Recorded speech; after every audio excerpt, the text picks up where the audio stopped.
Bien, hoy vamos a tener nuestra sección expositiva en Lucas 11 del 14 al 23. Pero antes de pasar a la parte de la exposición, no quería pasar por alto el fallecimiento de nuestro hermano John MacArthur. Y doy muchas gracias a Dios por MacArthur. Nunca lo conocí en persona. Pero sus libros, sus conferencias me ayudaron a mí muchísimo cuando empecé a tener acceso a todas estas predicaciones de MacArthur. Su libro Fuego Extraño y las conferencias de Fuego Extraño que impartieron ellos allá en California me despertaron acerca del engaño del pentecostalismo.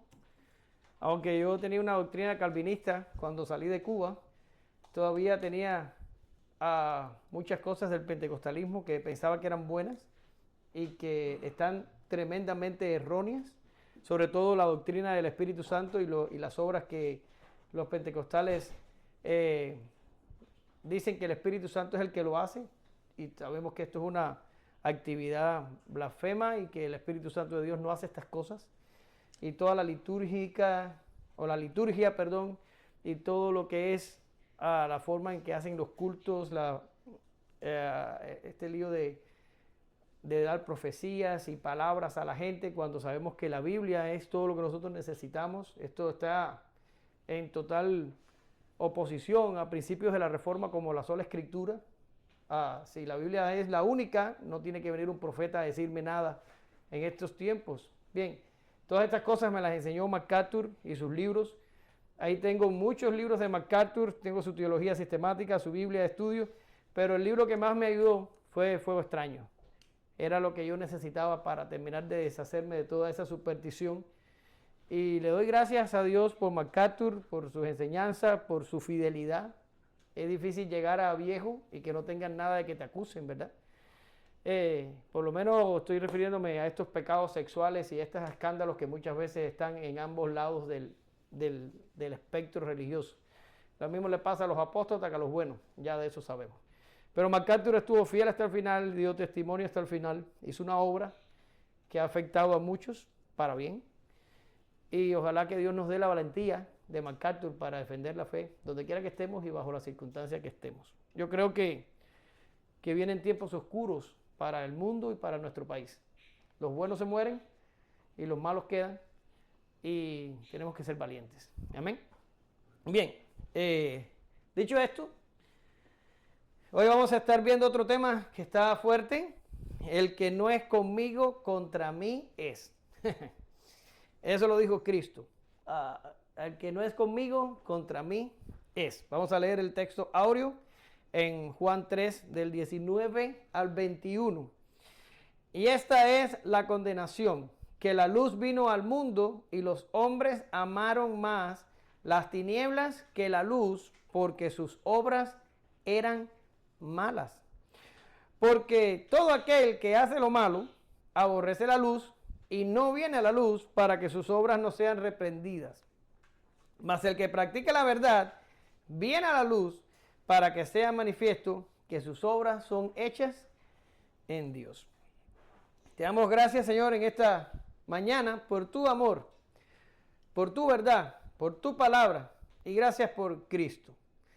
Gracias por nuestro Salvador, que hizo una obra colosal para salvarnos, y realmente estamos agradecidos por esto. Te pedimos que tú ahora bendigas nuestras mentes, que tú bendigas la iglesia y que tú le hables directamente a cada uno de nosotros al corazón, y que no solo podamos aprender cosas hoy, sino que podamos poner en práctica lo aprendido. En nombre de Jesús oramos, te damos gracias. Amén. Gracias, Señor. Bien, en nuestra última sección aprendimos que Dios está disponible para sus hijos y que debemos pedir con confianza de que Dios nos dará lo que es mejor para nosotros. ¿Se acuerdan? Y la mayor prueba de eso es que Dios nos ha dado a su Espíritu, y que de esta forma podemos estar seguros. Pero esta es una bendición para los hijos de Dios solamente, aquellos que han sido redimidos por Jesús. No todos tienen al Espíritu Santo, solo los hijos de Dios tienen al Espíritu Santo. Pero el tema no acaba aquí. Si las otras personas que no creen no tienen al Espíritu Santo, entonces, ¿qué con ellos? ¿Con quién cuentan? Si no sirven al Señor, nuestro Dios y Padre, ¿a quién sirve entonces? ¿Cuáles son las opciones que le quedan a los no creyentes? En el pasaje que nos corresponde hoy, Jesús responde estas preguntas según lo recoge Lucas en su Evangelio. Y vamos a tener dos clases. Vamos a tener esta clase, por razones de tiempo, no lo quise condensar demasiado para no aplastar su mente con tanta información. Y vamos a hacer en dos clases. Esta clase y la próxima clase son una y la misma. ¿Ya está? Así que vamos a tener nuestro contenido. El encabezado 1 dice que la gente reacciona ante el poder de Jesús. En el encabezado 2, Jesús responde a la acusación, versos 17-20. Y Jesús advierte que solo hay dos opciones en el 21 al 23. ¿Ya está? Eso es lo que vamos a estar viendo hoy. Ahora,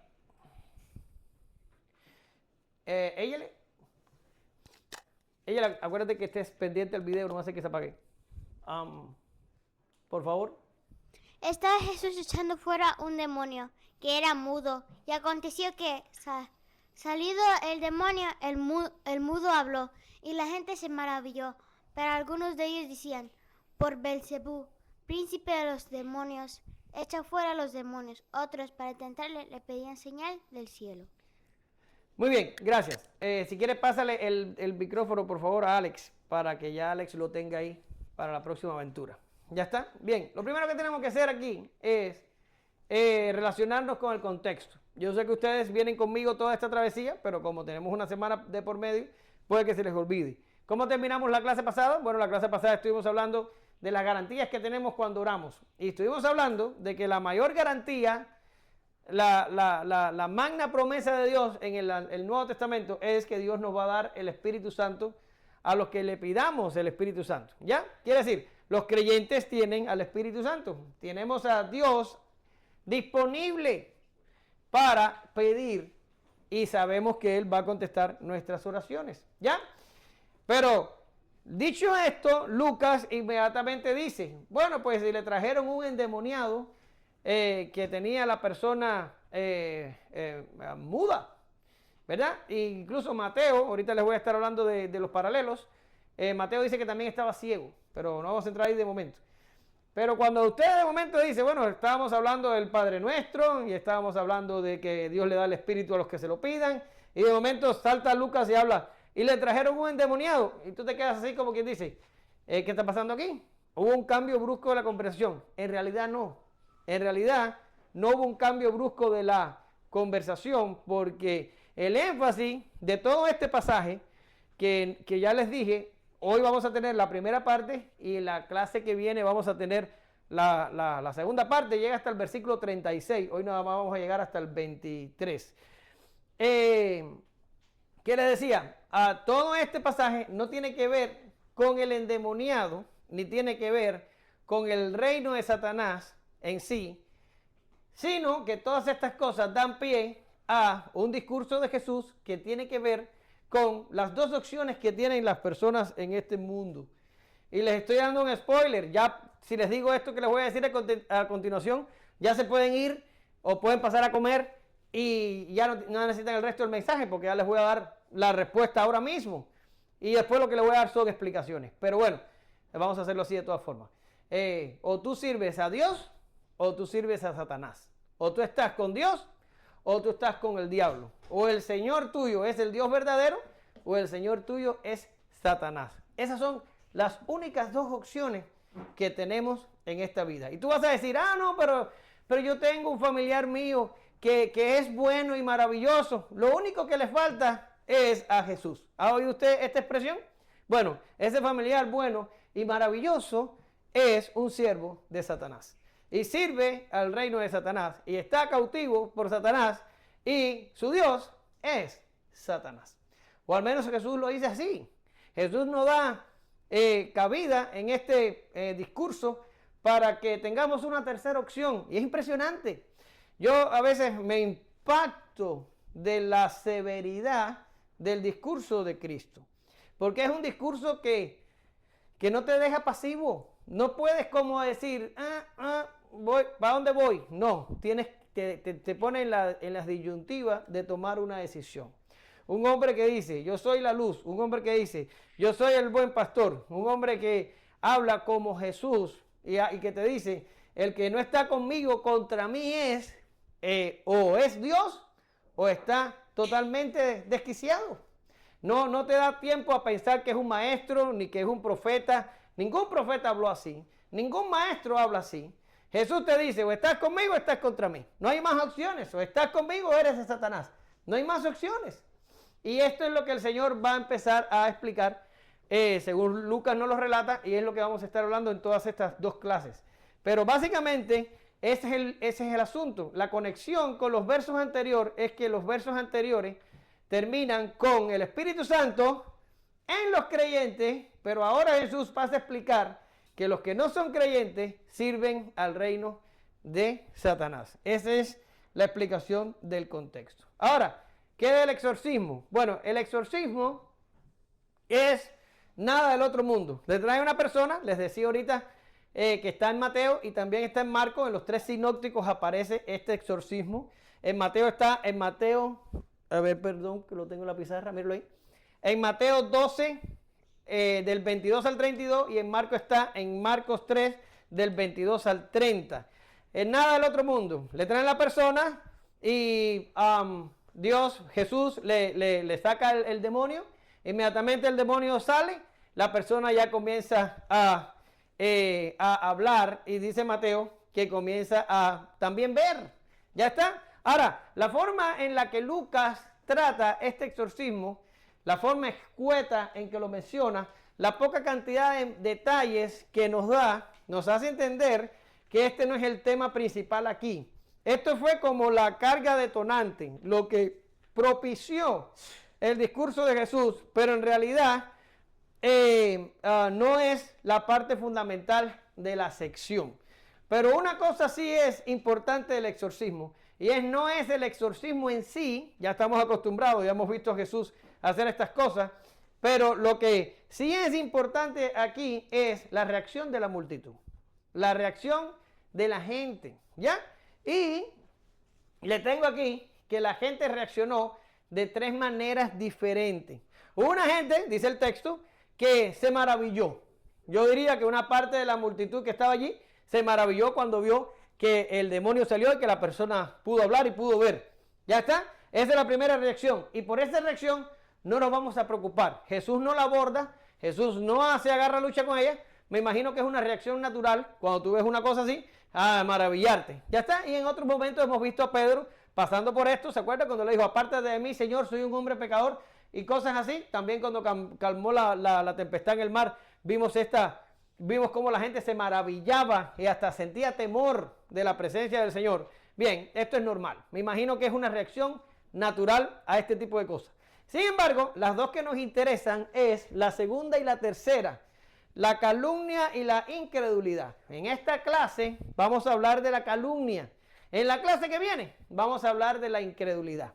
¿En qué consistió la calumnia? Bien, la calumnia, según nos hablan los 3 sinópticos, agarrando datos de los 3, probablemente eran fariseos y o escribas que habían venido de Jerusalén y que estaban buscando la manera de agarrar a Jesús en algo, de encontrarlo falto en algo para poder acusarle.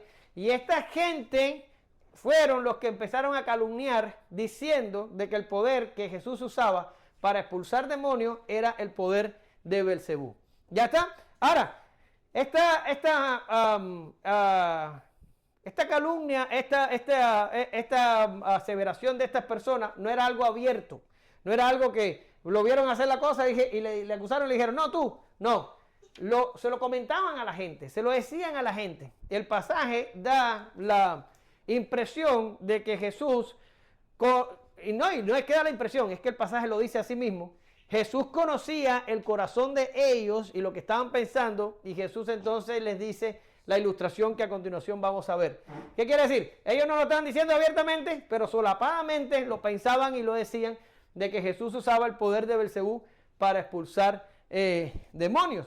Bien, en el resto del mensaje vamos a hablar de la respuesta que Jesús da a esto. Y la tercera cosa, que es la incredulidad, es un tercer grupo dentro de la multitud que le pedía una señal. Se cuestionaban y decían, ¿será este el hijo de David? ¿Será o no será? ¿Será esto una señal o no será? Y le pedían entonces una señal que verdaderamente probara, que tácitamente que probara de que Jesús era el Mesías. Y después vamos a estar hablando en la próxima clase acerca de esta tercera reacción. ¿Ok? Ahora, Belcebú. Interesante el nombre este. Cuando lo revisé, me di cuenta que solo está aquí en los evangelios, no concurre en ningún otro lugar. Es un nombre que probablemente se le da a Satanás. Y digo probablemente porque Jesús lo usa indistintamente.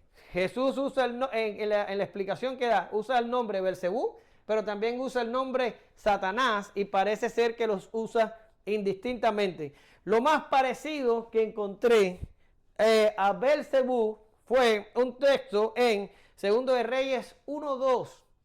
Y en 2 de Reyes está la historia de Ocosías, un rey malvado de Israel, que miren lo que dice el texto. Y Ocosías cayó por la ventana de una sala de la casa que tenía en Samaria, y estando enfermo, envió mensajeros y dijo, id y consultad a Baal-Zebub, dios de Cron, si he de sanar de esta enfermedad.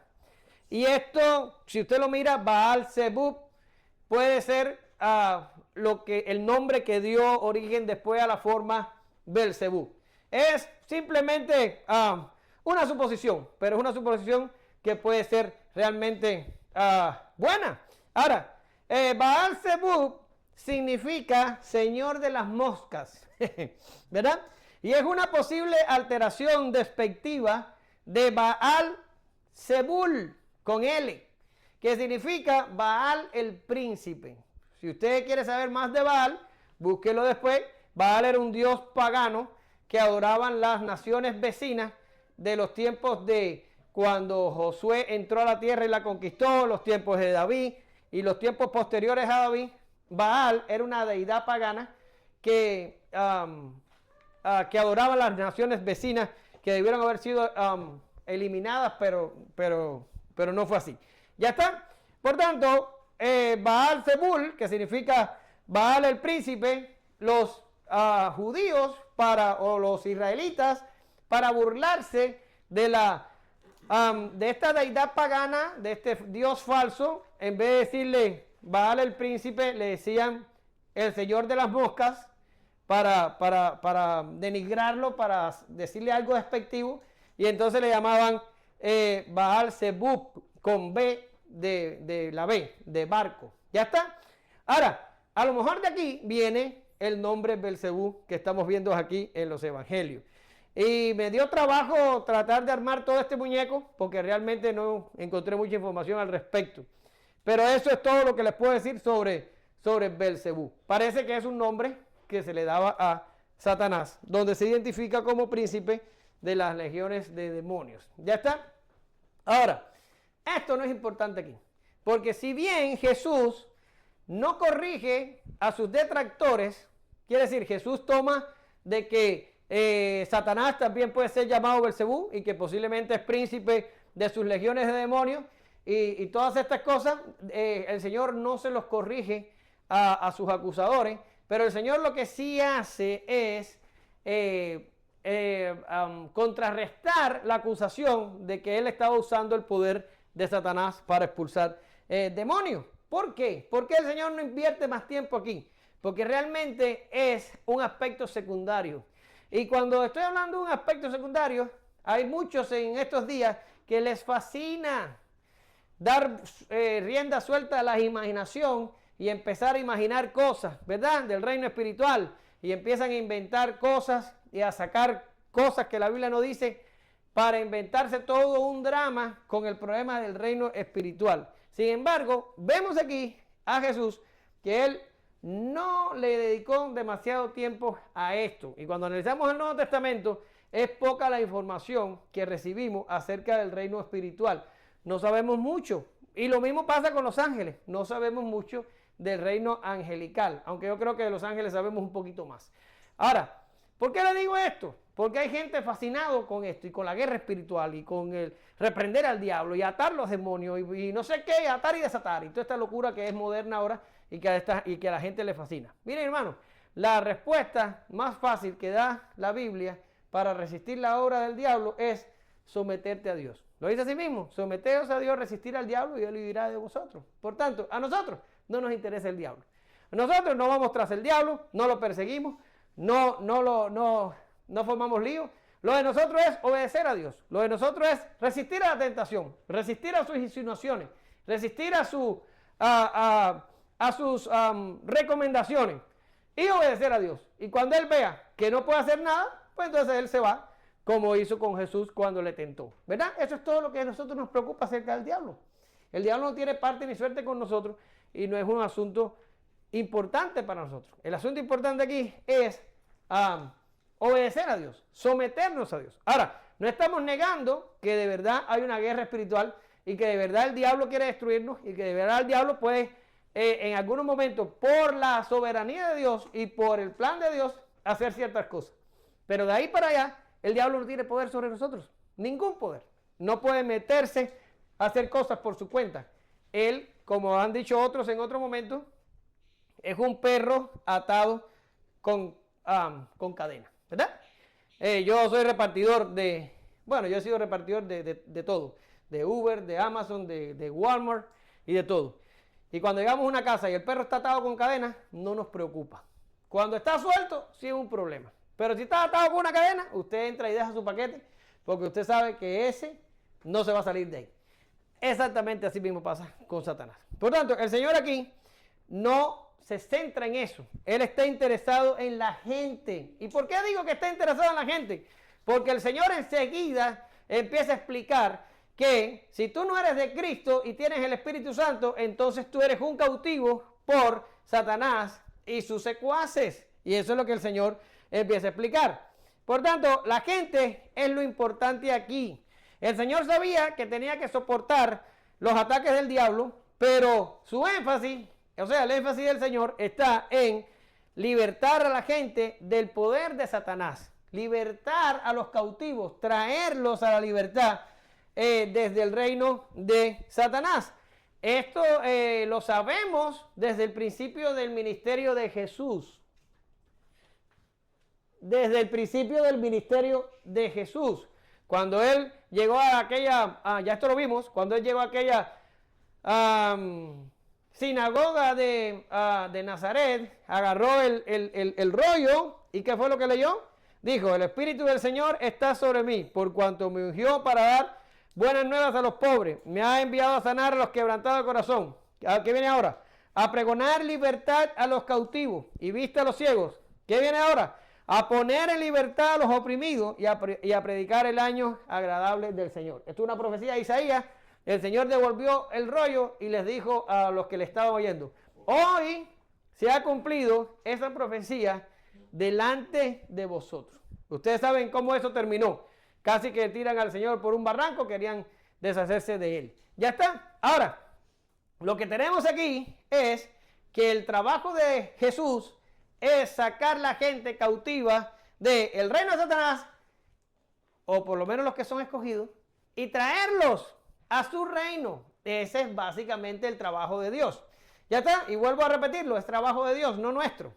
Es Dios el que hace ese trabajo, sacar a la gente cautiva del reino de Satanás y traerlos al reino de su Hijo. Ya está. Y por eso ese es, el énfasis de la predicación aquí, en rescatar a los cautivos por Satanás. Ahora, vamos a ver cómo Jesús responde a la acusación. Y es interesante porque Jesús responde a la acusación usando la razón. Nada más, el sentido común. Y vamos a ver, Alex, por favor. Mas él, conociendo los pensamientos de ellos, les dijo, todo reino dividido contra sí mismo es asolado, y una cosa dividida contra sí misma cae. Y si también Satanás está dividido contra sí mismo, ¿cómo permanece su reino? ya que decís que por Beelzebul echo yo fuera los demonios. ¿Cómo, pues, si yo echo fuera los demonios por Beelzebú, vuestros hijos, por quién los echan? Por tanto, ellos serán vuestros jueces. Mas si por el dedo de Dios echo yo fuera los demonios, ciertamente el reino de Dios ha llegado a vosotros. Gracias. ¿Lo ven? El Señor apela a la razón. El Señor, conociendo los pensamientos de ellos, eso no fue una acusación frontal, era un comentario de camino. El Señor les dice, si Satanás expulsa a Satanás, el reino de Satanás está dividido y el reino de Dios, y el reino de Satanás va a caer. Ningún reino dividido puede prevalecer. Eso es un pensamiento racional. El Señor lo que hizo fue decirles algo usando el sentido común. Si yo estoy expulsando demonios por el poder de Satanás, entonces el reino de Satanás hay algo muy mal con él. Les quiso decir el Señor allí. Y esto es simple sentido común. El 16 de junio de 1858, Abraham Lincoln dio un discurso cuando aceptó la nominación republicana para el Senado de Illinois. El discurso se tituló House Divided, la casa dividida. Posiblemente él tomó la idea de Jesús, pero Samar, él en aquel discurso aplicó la idea a la situación de Estados Unidos de la época previa a la guerra civil, advirtiendo que la nación no podía seguir siendo mitad esclava y mitad libre.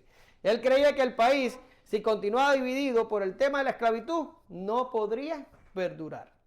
Y aunque muchos en ese momento, cuando dio el discurso, lo acusaron de sedicioso y lo acusaron de estar tratando de llevar las hostilidades hasta el límite, la historia le dio la razón a Abraham Lincoln y demostró que el país necesitaba unión. Y ya que empecé a hablar de Estados Unidos, uno de los problemas de nuestra sociedad actual es que la sociedad está totalmente fragmentada. Se han formado grupos por diversas causas y todos estamos peleando entre nosotros. Y esto hace que la sociedad norteamericana esté condenada a fracasar.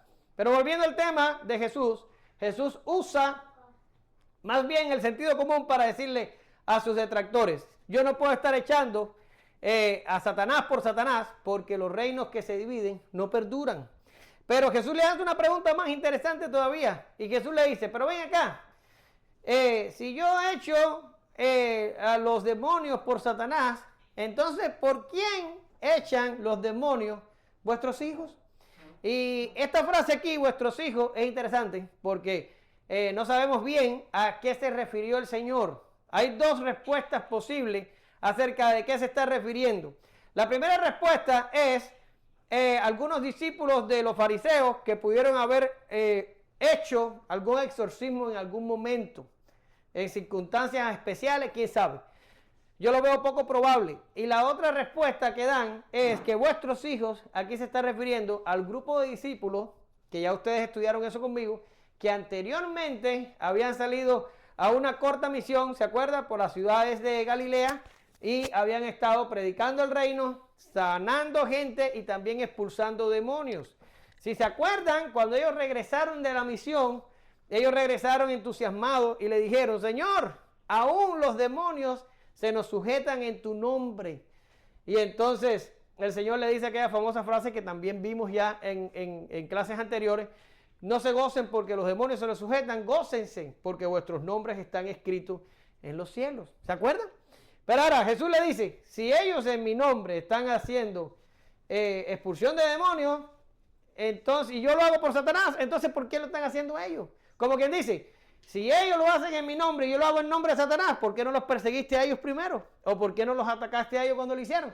Ahora me estás viniendo a atacar a mí con un argumento que es poco plausible. ¿Lo ven? Esta es la explicación que da Jesús. Sin embargo, Jesús le dice, ahora, si todo esto de ustedes es una calumnia, es una mentira que la inventan para resistir a la verdad, y entonces yo sí estoy expulsando demonios por el dedo de Dios, entonces ciertamente el reino de Dios está entre vosotros. Ahora vamos a explicar un momentico el dedo de Dios.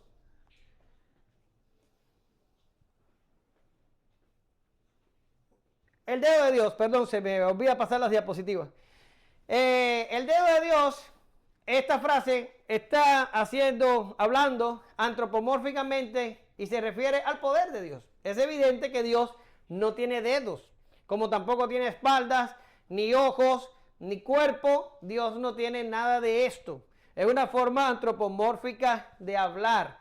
Y se está refiriendo al poder de Dios. Este término ya había sido usado en el Antiguo Testamento. Por ejemplo, les traje Éxodo 31:18, que dice, y dijo a Moisés, cuando acabó de hablar con él en el monte, y dio a Moisés, cuando acabó de hablar con él en el monte Sinaí, 2 tablas del testimonio, tablas de piedra, escritas con el dedo de Dios. ¿Ya está? Y también está Éxodo 8:19, que no se los puse ahí para que la diapositiva no se me desbordara. Ahí los magos de Egipto, cuando Moisés empieza a derramar las plagas, llega el momento que le reconocen al faraón y le dicen, esto que está pasando es dedo de Dios. Quiere decir, esto no es invento de Moisés, este es el poder de Dios lo que está pasando aquí. Quiere decir, el dedo de Dios se refiere a su poder y ya había sido usado en el Antiguo Testamento anteriormente. Por tanto, ¿qué está diciendo Jesús aquí? Jesús lo que está diciendo, si yo estoy expulsando demonios por el poder de Dios, entonces el reino está entre ustedes. Y ese es el próximo punto, el reino de Dios. Y eso es lo que ya le estaba diciendo a ustedes hace un rato, cuando les decía que ese es el trabajo de Dios.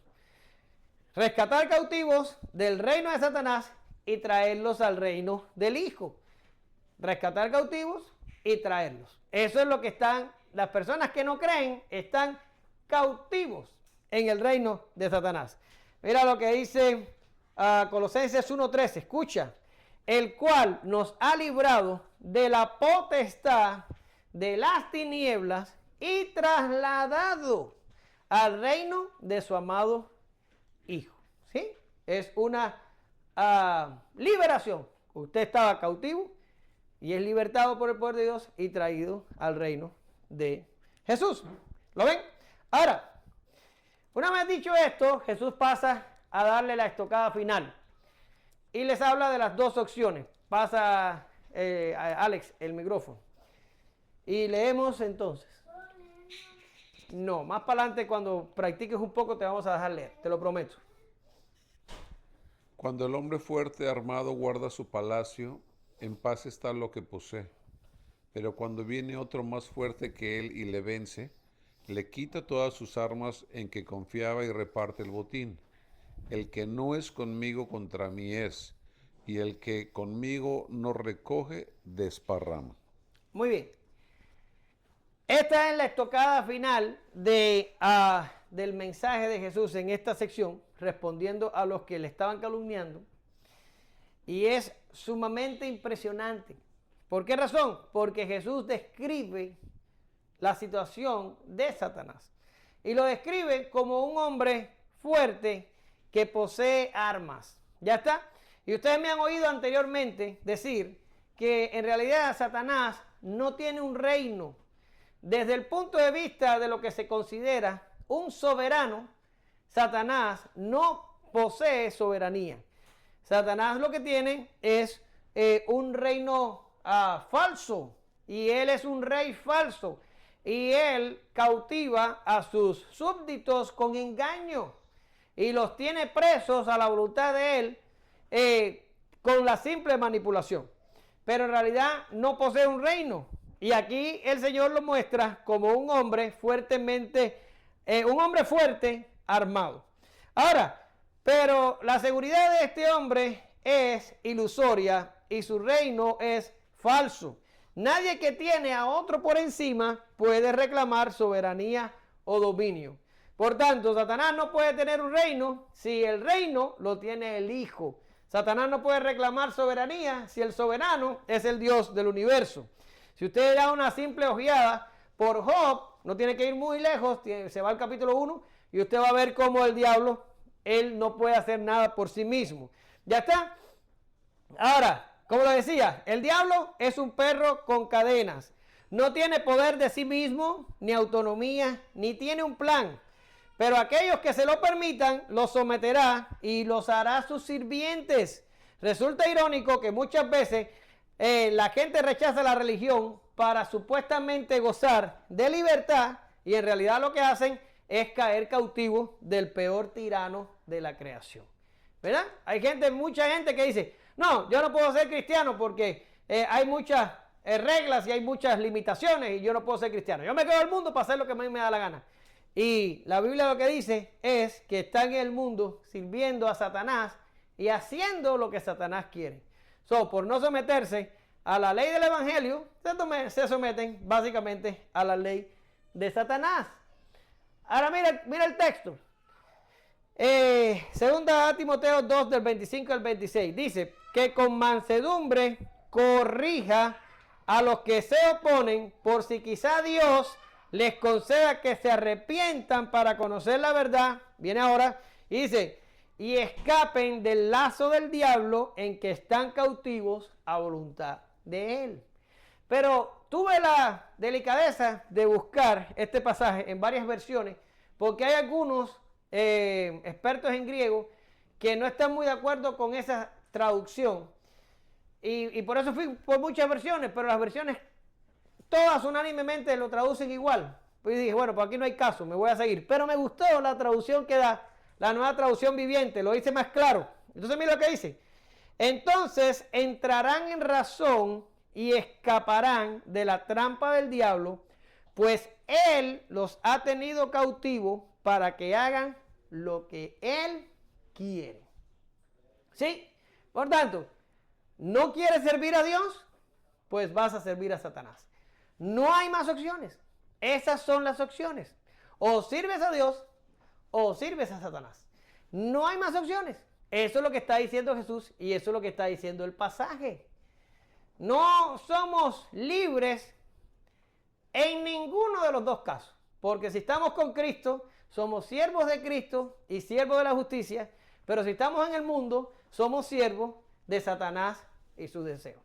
Terminamos haciendo lo que el diablo quiere que hagamos. Somos simple gente cautiva a los deseos de él.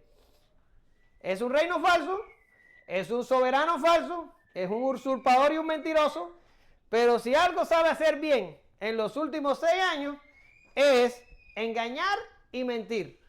Y como se le da también a sus súbditos, los mantiene allí cautivos. ¿Verdad? Ahora, miren cómo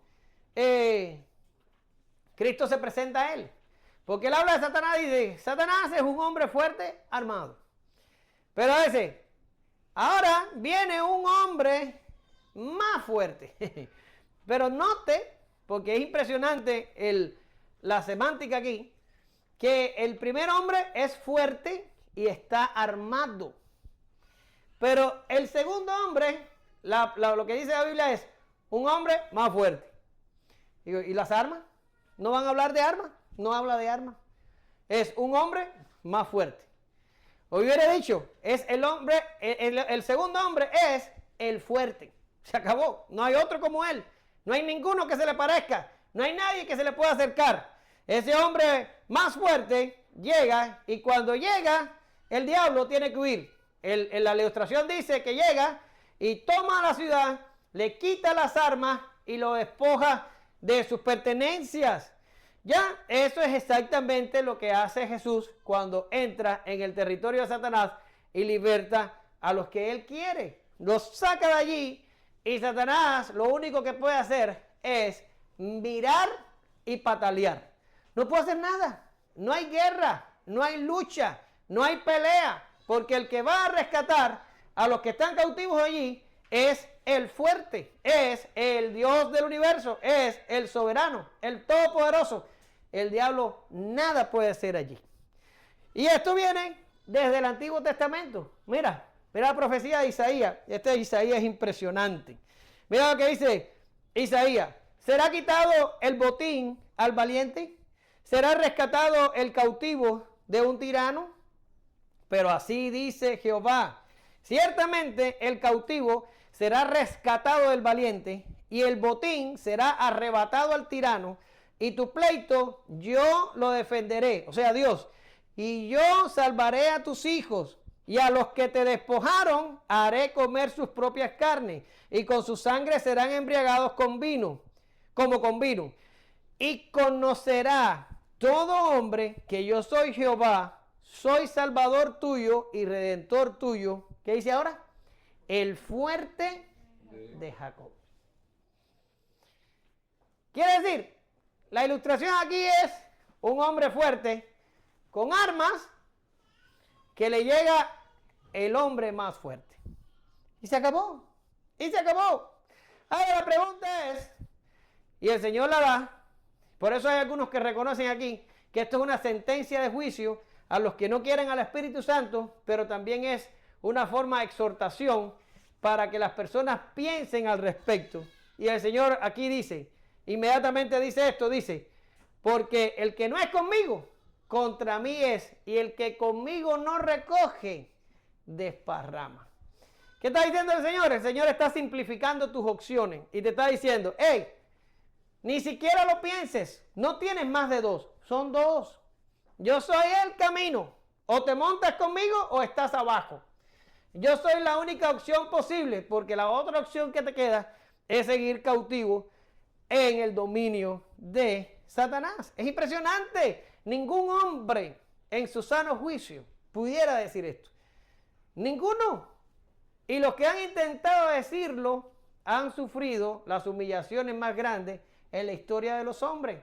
Busque para que usted vea los grandes conquistadores, los grandes falsos mesías que se han levantado y usted vea cómo terminaron. Cómo terminó Alejandro Magno, envenenado o con una sobredosis a los 32 años.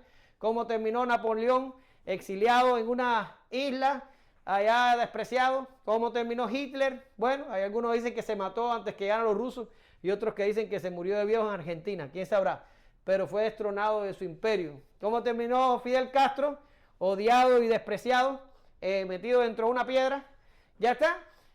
Todos los falsos mesías terminan igual. Porque pueden ser fuertes, pueden tener armas, pero no son el fuerte. ¿Lo ven? Solo Jesús puede decir, o conmigo, bien, o sin mí, mal. Se acabó. Solo Jesús. La Escritura está llena de estos textos diciéndonos que esas son nuestras opciones. O estamos con Jesús o estamos con Satanás. Mira. Y esto es palabra de Cristo contra los judíos de su tiempo. Mira lo que dice. Vosotros sois de vuestro padre el diablo. Y los deseos, escucha, para que tú veas, y los deseos de vuestro padre queréis hacer. Él ha sido homicida desde el principio y no ha permanecido en la verdad porque no hay verdad en él. Cuando habla mentira, de suyo habla porque es mentiroso y padre de mentira. Y este texto es encomiable porque aquí los judíos acusan a Cristo y le dicen, nosotros tenemos a Abraham por padre, nosotros no nacimos de fornicación. Ya ustedes saben lo que estaban queriendo decir, porque Jesús nació de María con un padre adoptado y decían que María había fornicado con un soldado romano. Ese era el chisme entre el pueblo. Y los discípulos y los judíos le dicen a Cristo, nosotros no nacimos de fornicación. Tú naciste de fornicación. Y Jesús le dice, ustedes lo que son unos hijos del diablo. Y ustedes quieren hacer los deseos de él. Porque él engaña desde el principio y así los tiene a todos ustedes. Por tanto, o son hijos de Dios y están conmigo, o son hijos de Abraham, que a la vez significa ser hijos de Dios y están conmigo, o ustedes lo que les queda, y es lo que exactamente son, ustedes son unos hijos del diablo. Y no es como una maldición, ¿no? Como la gente dice, hijo del diablo. No, no, no, no. Estamos diciéndolo realmente. Son hijos de Satanás. Le pertenecen a él y están cautivos con él. Mira, otro texto. Mateo 7, del 13 al 14. Entrad por la puerta estrecha, porque ancha es la puerta y espacioso el camino que lleva a la perdición, y muchos son los que entran por ella. Porque estrecha es la puerta y angosto el camino que lleva a la vida, y pocos son los que la hallan. ¿Se da cuenta? ¿Cuántas puertas hay? Una estrecha y una ancha. ¿Cuántas son? Dos. ¿Cuántos caminos hay? Uno angosto y uno estrecho. ¿Cuántos caminos hay? Dos. ¿Se da cuenta? Son dos opciones. Solo dos. No tenemos más opciones. No tenemos más opciones. Otro texto. Miren. Eyel, ¿estás prestando atención al video? Bien. Otro texto. Para vosotros, pues, los que creéis, Él es precioso. Pero para los que no creen, la piedra que los edificadores desecharon ha venido a ser cabeza del ángulo y piedra de tropiezo y roca que hace caer, porque tropiezan en la palabra, siendo desobedientes, a lo cual fueron también destinados. Y este texto es impresionante porque aquí se nos muestra que Dios usa el mismo medio y provoca dos resultados. Es una cosa súper loca. Por ejemplo, si tú pones agua en un vaso y le pones limón y le pones azúcar, ¿qué tienes? Limonada, ¿verdad? Pero aquí Dios está poniendo medios y provocando dos resultados diferentes. Impresionante. Él está poniendo a Jesucristo como cabeza de ángulo, pero dice, este Jesucristo, para los que creen, les permite alcanzar la salvación. Este es el primer resultado. Pero ese mismo Jesucristo, a los que no creen, se les convierte en una piedra de tropiezo y en una roca que hace caer, porque en vez de creer como deberían, tropiezan y caen y les sirve entonces para perdición, a lo cual también fueron destinados. El mismo Cristo, la misma palabra, le sirve a unos para salvarse y a otros para perderse. Pero ¿cuántos resultados hay? De nuevo, hay dos. Hay dos. ¿Lo ven? Impresionante. El último texto que les doy. Ah, no, si lo tenía ahí. Lo tenía aquí. El que en él cree no es condenado. Ahora miren qué interesante, como lo dice. Pero el que no cree ya ha sido condenado porque no ha creído en el nombre del unigénito Hijo de Dios. Mis queridos hermanos, no hay opciones. Cristo te salva o nadie te salva. No va a venir Buda, no va a venir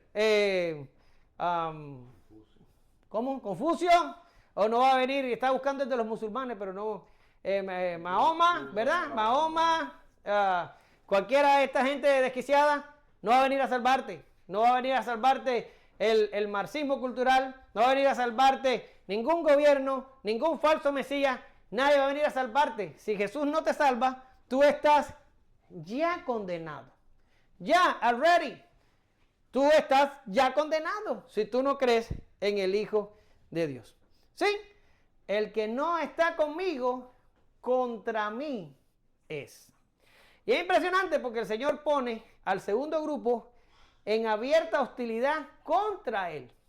No es como dice, el que no está conmigo, pues se va a fastidiar. No. Dice, el que no está conmigo, contra mí es. Resaltando el Señor que aquellos que no están con Él lo desprecian, lo rechazan, lo odian y bajo ningún concepto quisieran estar en Él. ¿Sí? Ahora, yo acabo de terminar, pero tenemos por necesidad, y lo hemos hecho otras veces, de robarle una idea a Mateo y a Marcos que quiero abordar con ustedes antes de terminar el mensaje, y es la blasfemia contra el Espíritu Santo. ¿Por qué razón?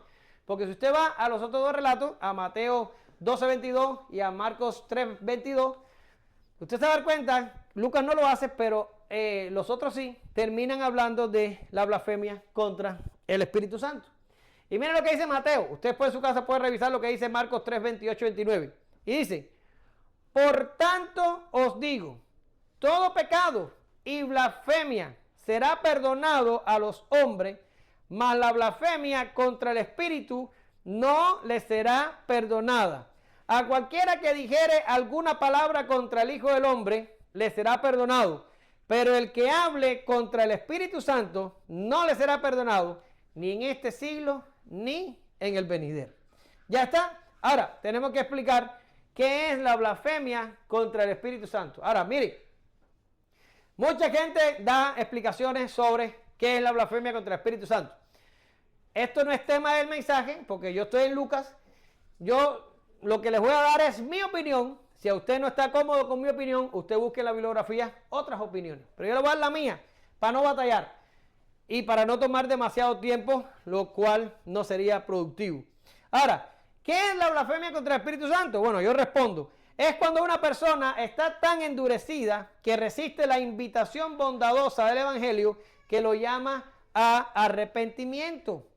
Aun cuando reconocemos que el hombre por sí mismo y por causa de la caída de la raza no puede buscar a Dios y lo reconocemos como muerto en sus delitos y pecados, entendemos que al ser expuestos al Evangelio y a la adecuada predicación de la palabra, ellos, y ahí viene lo importante, voluntariamente rechazan y desprecian las profundas riquezas de Cristo.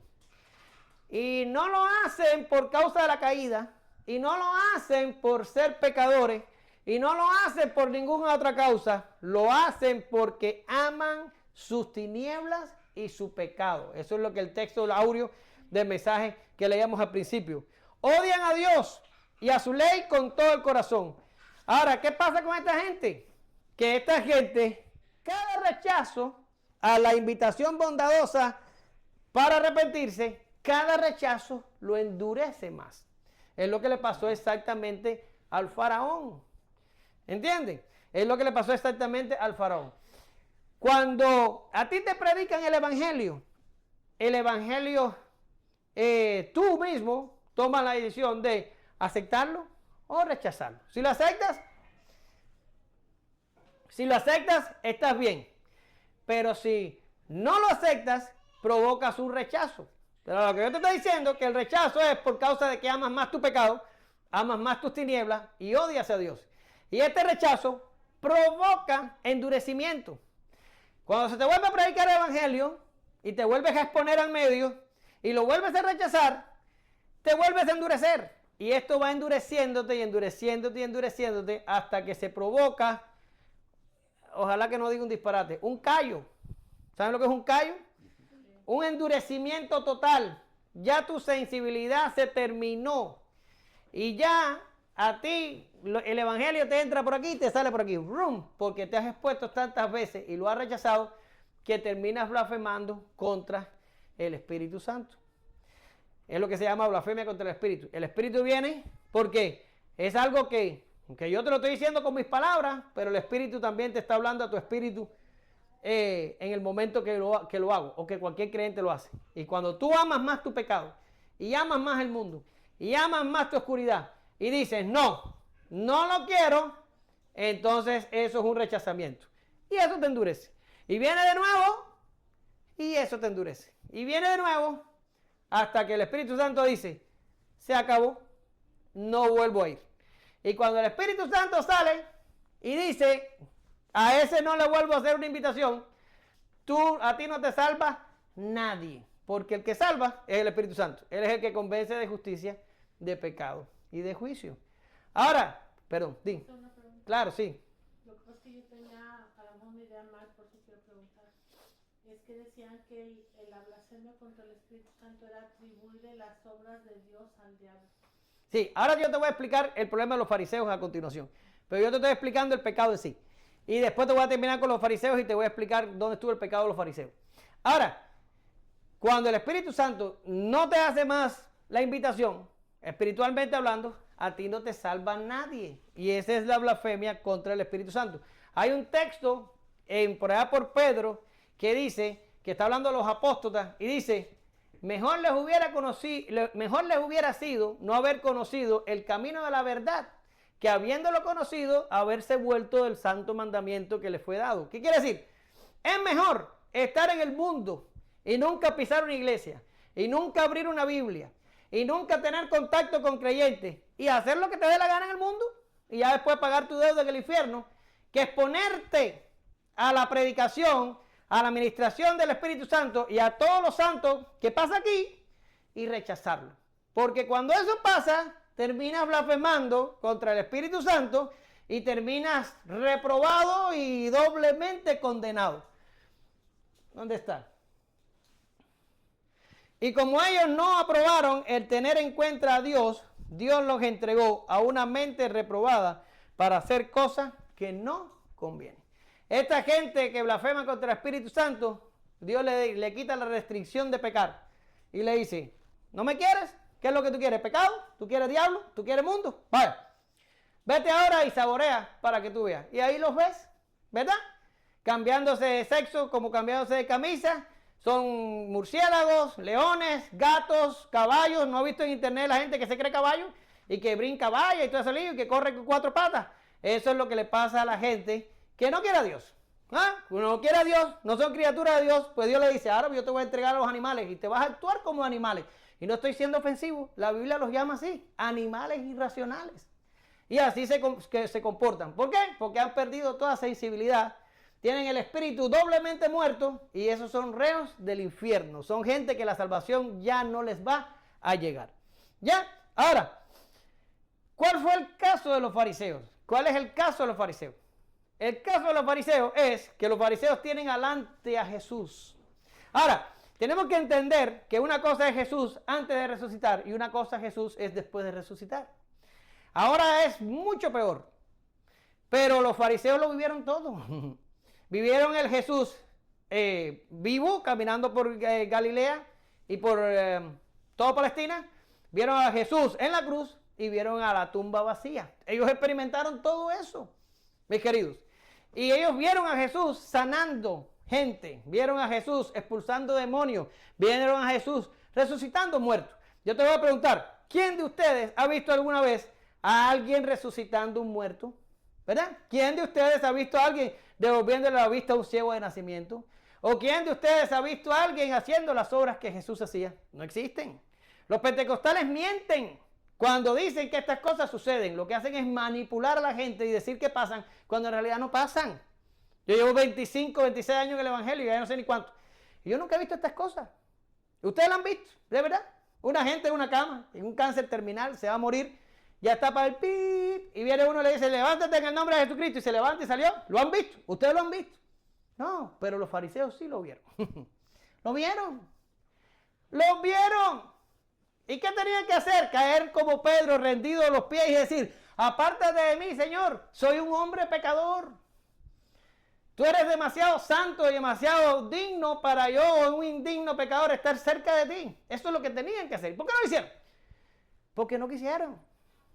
¿Por qué no lo hicieron? Porque lo odiaban. ¿Por qué lo quisieron? Porque amaban más las tinieblas y amaban más el mundo y amaban más su religión muerta y amaban más su estatus y amaban más sus planes y sus cosas que a Dios. ¿Sí? ¿Y qué hicieron? Dijeron, no hombre, este no lo está haciendo con el poder de Dios, este lo está haciendo con el poder de Satanás. Dijeron, este no viene de Dios, este es el diablo mismo tratando de engañarnos. Y si usted lo piensa, es el resultado opuesto que debían haber tomado. ¿Por qué razón? Jesús era el Mesías que estaban esperando. Y cuando tenían que haberlo recibido como Mesías, dijeron, no, este no es Dios. Este es el diablo que se vistió de Mesías y vino a engañarnos. Y yo te pregunto, hijo, si tú reconoces tu Mesías como el diablo, ¿cuál Mesías va a venir a salvarte? Ninguno. Y Jesús les dice, cuidado, el que blasfema contra el Espíritu Santo no tiene manera de salvarse. Porque la única manera en que la salvación es aplicada a una persona que es creyente es por medio del Espíritu Santo. Pues lo de Jesús es hacer la obra, pagar el precio y vivir la vida perfecta. Pero el Espíritu Santo es el que lo hace absolutamente todo en nosotros. Que nos hace nacer de nuevo, el que nos pone la fe, el que nos convence de justicia y de pecado y de juicio. Y toda la obra de santificación y todo lo que pasa en la iglesia es el Espíritu Santo. Pero si empiezas diciendo de que Jesús está botando demonios y sanando enfermos por el poder de Satanás, ¿quién va a venir a salvarte? ¿Quién va a venir? Mira el texto que viene contra los fariseos. Y no se lo dice Jesús, se lo dice Esteban, ya después de que Jesús había resucitado. Y mira lo que dice, duros de cerviz, incircunciso de corazón y de oídos. Miren, vosotros resistís siempre al Espíritu Santo como vuestros padres, así también vosotros. ¿A cuál de los profetas no persiguieron vuestros padres y mataron los que anunciaron de antemano la venida del justo, de quien vosotros ahora habéis sido entregadores y matadores? Vosotros recibiste la ley por disposición de ángeles y no la guardaste. ¿Se da cuenta? El error de esta gente fue que vieron a Jesús caminando por esta tierra y dijeron que era el diablo. Lo vieron morir y resucitar y dijeron que los discípulos habían llevado el cuerpo. Óyeme, ¿quién ve una tumba vacía y tiene el corazón tan endurecido como para decir, esos fueron los discípulos que se robaron el cuerpo? Vamos a decir eso porque no vamos a reconocer que un resucitado camina en medio nuestro. ¿En serio? Si tú rechazas todo lo que esta gente rechazaron, ¿quién va a venir a salvarte? Es como el cuento del tipo que se está ahogando y que vienen 3 barcos. Vamos, móntate. No, a mí Dios va a venir a salvarme. El tipo se muere y cuando reclama, Dios le dice, te mandé 3 barcos y no te montaste en ninguno. Si tú rechazas el barco, que es Cristo, ¿dónde te vas a subir? ¿Dónde te vas a subir? La vida es simple. Son los hombres los que muchas veces la complican. Pero la verdad es esta, y estoy concluyendo. Si tienes a Cristo, lo tienes todo. Si no tienes a Cristo, no tienes nada. O estás con Él, o eres un cautivo de Satanás. O caminas por el camino que lleva a la vida, o ya estás muerto. Esto es algo que los creyentes deben recordar cuando tratan con impíos. No importa si es familia, amigo, compañero de trabajo. Si no son de Cristo, son del diablo. Y debemos tener cuidado y no ser ingenuos o confiados. ¿Por qué razón? Y yo sé que estoy concluyendo, pero voy a poner una cola en la lechuga aquí. A veces confiamos demasiado en nuestros familiares y no nos damos cuenta que nuestros familiares no son cristianos. O confiamos en los amigos del trabajo y no nos damos cuenta que los amigos del trabajo no son cristianos. O confiamos en cualquiera que no es cristiano. Hijo, si a veces confiar en el cristiano te resulta mal, imagínate tú lo que va a pasar. Confiar en el impío, que está en el reino de Satanás y cautivo por él. Por favor, tengan discernimiento. Continúo con la conclusión. Pero el panorama no es sombrío si todavía estás vivo. Si hoy escuchas la amorosa invitación del Espíritu Santo que te llama al arrepentimiento, si sientes el peso de tus pecados, si te asusta la realidad de la santidad del Dios justo al cual has ofendido, ven a Cristo. No endurezcas tu corazón en contra de la verdad. Ven a Cristo y clama por perdón y cree para salvación. Te damos gracias, Señor, en esta mañana. Gracias porque si estamos en ti, sabemos que no es porque fuimos más inteligentes o más valientes o más osados. Fuimos y estamos en ti porque prácticamente y definitivamente tú lo hiciste todo para que hoy estuviéramos aquí. Si tú te hubieras dejado llevar por nuestros deseos, pues camino al infierno andaríamos. Pues grandes han sido tus misericordias para con nosotros, que nos has dado tantas cosas en Cristo para poder salvarnos. Te agradecemos. Te pedimos, Señor, que si en medio nuestro todavía tenemos a alguien que tambalea y que duda y que no sabe si subirse o no, yo quiero que tu Espíritu Santo, por favor, le haga entender que son 2 opciones. O contigo o con Satanás. O contigo la vida o con Satanás la muerte. O contigo la salvación o es una eternidad en el infierno pagando por sus pecados. ¿Es serio?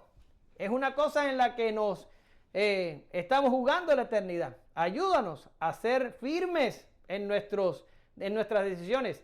Y ayúdanos a venir definitivamente a ti y clamar por perdón para ser de una vez salvos. En el nombre de Jesús bendice a la iglesia. Bendice a los que no han venido, que están de vacaciones. Y bendícenos a todos, aún aquellos que han de venir en el futuro, Señor. Bendíceles también. Pero haznos una iglesia que sea amante de ti y que pueda compartir la salvación con aquellos que no la tienen. En el nombre de Jesús oramos, te damos gracias. Amén.